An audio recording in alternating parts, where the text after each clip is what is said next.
com vocês, infelizmente não pessoalmente, não ainda, mas logo mais estaremos aí nos unindo novamente, né? E hoje estou aqui então a pedido aqui do nosso querido Padre Clemilson para falar um pouquinho sobre o nosso novo diretório do sacramento, que é esse que vocês estão vendo aí na frente de vocês, né? Esse nosso novo diretório, ele foi apresentado pelo nosso bispo diocesano, Dom Pedro Carlos Cipollini, lá na nossa missa, né, que aconteceu também fora de época, portanto aqui no dia 4/8/2021, lá na Catedral, onde todo o clero se reuniu para celebrar a missa dos Santos Óleos, a missa conhecida como missa crismal.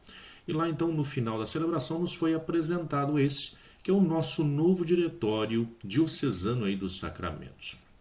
Então, esse diretório que é apresentado para nós, ele traz algumas modificações, algumas atualizações, podemos assim falar, do diretório anterior que nós tínhamos, que era lá de 7 de junho de 2007. Então, de 2007 para cá, muitas coisas evoluíram, muitas coisas foram pensadas dentro da igreja, na igreja do ABC, e por conta disso, então, nós tivemos aí essa atualização. Então, uma vez que ele já foi promulgado, é esse o diretório que vai estar sendo aí então utilizado para nos ajudar na nossa vida pastoral, na nossa vida sacramental, dentro das nossas comunidades, das nossas paróquias, na nossa diocese. Muito bem. Do que trata então esse diretório diocesano dos sacramentos? O que é o diretório diocesano dos sacramentos, né? Então vamos trabalhar um pouco a partir daí. Nós podemos dizer assim, então, em número de 7, são 7 os sacramentos que nós temos dentro da nossa igreja, dentro da nossa vida, então, pastoral. Os sacramentos, os 7 sacramentos, eles carregam aí dentro de si uma expressão da perfeição apresentada na Sagrada Escritura. Por isso, 7. 7 é o número de Deus. Então, são 7 momentos específicos da nossa vida, 7 momentos que tocam-nos a cada momento da nossa vida, momentos importantes. Logo lá no início da nossa vida, no nascimento, logo após isso, nós temos aí, portanto, o batismo, já podemos nos encontrar com o batismo. Depois, quando já estamos um pouco mais maduros, já caminhando na nossa fé, já temos sabemos o que queremos da nossa vida, temos o sacramento lá da confirmação. Quando estamos doentes, temos o sacramento da unção do enfermo. Quando estamos maduros, escolhemos o que nós queremos para a nossa vida. Então temos o sacramento do matrimônio, o sacramento da ordem, que são sacramentos chamados do serviço, e assim por diante. Então, em cada um dos momentos da nossa vida, nós temos aí um dos sacramentos de Deus que nos atinge, nos toca diretamente. Os sacramentos são distintos em 3 grupos, de acordo com a graça que ele nos produz, com que ele age na nossa vida. O primeiro grupo é os sacramentos da iniciação cristã, e é disso que nós vamos nos aprofundar um pouco mais hoje. Da iniciação cristã, nós sabemos que são, portanto, o batismo, a confirmação e a Eucaristia. Um segundo grupo dos sacramentos são aqueles conhecidos como sacramentos de cura, que é a penitência e a unção dos enfermos. Então, quando nós nos dirigimos à confissão, esse é um sacramento que nos cura por dentro. A unção dos enfermos também realiza essa mesma graça dentro do ser humano. E por último, os sacramentos a serviço da comunidade e da missão dos fiéis. Portanto, ordem e sacramento, conhecido como sacramentos do serviço. Os esposos, né, se servem aí mutuamente um ao outro. E aquele que adere ao sacramento da ordem é que vai se colocar a serviço da igreja através do grande povo de Deus espalhado aí pelo mundo. O sacramento do batismo, da confirmação e Eucaristia são os fundamentos de toda a nossa vida cristã. Aqueles que renascem no batismo são fortalecidos pelo sacramento da confirmação e ainda necessitam ser nutridos com a Eucaristia, que é o nosso alimento da nossa vida, esse alimento essencial para a nossa caminhada de cristãos. Então são esses os sacramentos aí, portanto, conhecidos da iniciação cristã. Como nós vamos nos referir hoje ao batismo, é disso que nós estaremos conversando rapidamente, brevemente, ainda logo mais nós teremos algumas formações sobre isso, mas vamos colocar, portanto, alguns pontos fundamentais aqui. Quais são as fundamentações teológicas? Qual é o fundamento bíblico teológico para o batismo? Afinal de contas, por que batizar? Se nós pegarmos lá em Marcos capítulo 16, versículo do 15 ao 16, vai nos dizer assim: uma ordem de Jesus dizendo: ide por todo o mundo, proclamai o evangelho a toda a criatura.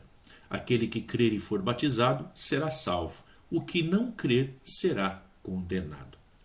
Portanto, atendendo a essa ordem do próprio Jesus, o Cristo, nós, como igreja, nos colocamos então a fazer o batismo de todos aqueles que o querem, que o desejam. O batizado, ele cresce como filho de Deus e da igreja, nos apresenta Gálatas 4:6. Ele é um membro de Cristo, ele é templo do Espírito Santo. Portanto, essa graça é realizada em nós através do batismo. O batismo torna o cristão membro da igreja e também um sacramento universal de salvação no meio dos homens, no meio da humanidade. Isso tudo graças a esse batismo que é um dos sinais da presença de Deus no nosso meio. O batismo é dado para sempre e não pode ser repetido. Por isso nós falamos, o batismo é único. Uma única vez se batiza. Ele, constituído como membro do povo de Deus, o batizado é participante do ofício profético, sacerdotal e real de Cristo. Recebemos no batismo esse munus para sermos sacerdotes, profetas e reis. Não se nasce no batismo, não se nasce cristão, mas é a partir do batismo que nós nos tornamos cristão. É a partir dessa presença do Cristo presente no batismo é que nós renascemos para uma vida sobrenatural. É aí que se começa a ter o que nós chamamos de cidadania. Cidadania onde? Na igreja celeste e também na igreja em que nós caminhamos ainda peregrinos nesse mundo. É a partir, portanto, do batismo que nós somos recebidos, aceitos dentro dessa comunidade cristã. Uma das perguntas que muitas vezes nos cabe é: quem pode ser batizado? Às vezes fica a dúvida na secretaria, fica a dúvida com aquele que é o ministro do batismo, muitas vezes até o próprio pároco tem dúvidas sobre isso. Muito bem, quem é que pode ser batizado então? Pode ser batizada toda pessoa ainda não batizada e somente ela, é o que nos diz o nosso catecismo da Igreja Católica, é o que nos diz quando nós olhamos também para todos os documentos da igreja em relação aos sacramentos. Tá? Então, toda a pessoa que ainda não foi batizada, o nosso cânon 864, tá? Vai nos dizer exatamente isso. É sujeito de receber o batismo todo ser humano ainda não batizado, ou seja, aquele que ainda não foi batizado. Uma vez sendo batizado, não dá mais para se rebatizar, não existe o chamado rebatismo, mas o batismo só pode ser oferecido a uma pessoa em que está realmente vivo. Não se batiza uma pessoa que já faleceu, mas só aquele que está vivo. E que tenha manifesto, em qualquer modo, qualquer época da sua vida, a intenção de ser batizado. Mesmo que ele se comprometa a viver conforme os mandamentos. Essa é uma base, portanto. Então, esse que aceita o batismo, que pede o batismo, ele está também dizendo: olha, eu quero assumir um compromisso com os mandamentos e com a comunidade. Por isso, a importância de que se faça isso aquele que realmente está em plena consciência de poder aceitar essa missão. Toda criança tem o direito ao batismo. Tá? E aqui tem uma das grandes dificuldades quando se chega nas paróquias, porque muitos empecilhos vão ser colocados por aí afora. O que nos diz aqui, portanto, o documento, nosso documento dos sacramentos aqui, esse diretório, é que toda criança tem o direito ao batismo, independente do estado civil dos pais, independente da orientação sexual que eles tenham, e também dos responsáveis legais. Pode ser que a criança não more com os pais, more com o responsável legal, tenha sido adotada, ou com pais que não sejam casados, que não tenham o sacramento do matrimônio. Vejam só, o que nos diz o diretório é que nenhuma criança pode ser impedida de receber o sacramento por conta da situação dos pais ou daqueles que estão com ele. Porque a criança não pode pagar pelos erros ou pelas escolhas dos pais. A única coisa que se pede é que essa criança que seja batizada, que se possa assumir um compromisso ali da comunidade ou na comunidade entre os pais e os padrinhos, de que essa criança vai ser educada, portanto, aí na religião católica. Filhos de pais que não têm a mesma religião, sendo um deles católico e outro não, eles podem sim ser licitamente batizados. Porém, é necessário que os pais, ou ao menos um deles, ou quem legitimamente faz as suas vezes, ou seja, aquele que está aí, portanto, tomando conta dessa criança, que se peça o batismo para essa criança. E um dado muito importante que não se pode esquecer nunca, gente. A parte não católica seja avisada do dia e do horário da celebração, para que não aconteça de, num determinado momento, estar se fazendo o batismo e aí o pai ou a mãe venha reclamar depois porque nem sabia que o filho estava sendo batizado. Então, a criança pode ser batizada sim, desde que se avise então a outra parte, principalmente em casos de separação, onde a criança vive com um e não vive com o outro, que possa ser avisado o outro que vai ser feito o batismo da criança. Uma criança não batizada, a partir dos 9 anos, isso é importante que nós saibamos nas nossas comunidades, só pode ser aceita para o batismo a partir do ingresso do itinerário de iniciação à vida cristã promovida pela comunidade.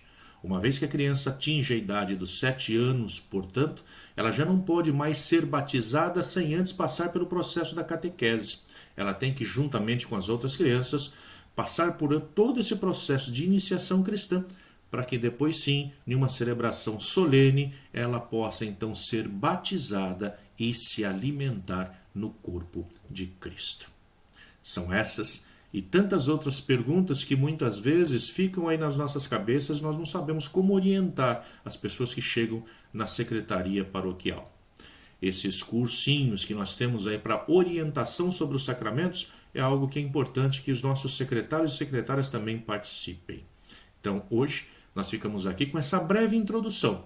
E logo mais, futuramente, nós vamos estar trabalhando em nível diocesano, em nível regional e mesmo paroquial, explicando mais profundamente o que consiste esse diretório diocesano dos sacramentos, que é apoiado em vários outros documentos muito mais antigos da Igreja, como o próprio Código do Direito Canônico, como nós vimos aí apresentados com a sigla CDC, Código do Direito Canônico. Também no Catecismo da Igreja Católica e tantas outras coisas que nós vemos. Espero ter, então, até aqui podido ajudar a vocês e ficamos por aqui nesse dia de hoje. Até a próxima, fiquem com Deus.